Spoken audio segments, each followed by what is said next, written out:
Il semblerait, en lisant la Bible, que le rôle des chrétiens soit de travailler à combler le vide que laisse la pauvreté matérielle, affective dans le cœur des gens.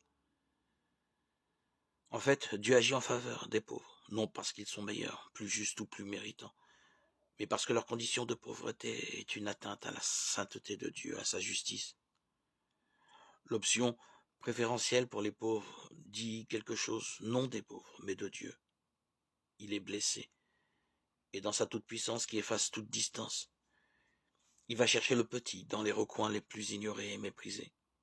Elle ne signifie jamais l'exclusion des plus riches, car Dieu, infiniment aimant, a cette capacité de préférer les uns tout en aimant les autres d'un même amour.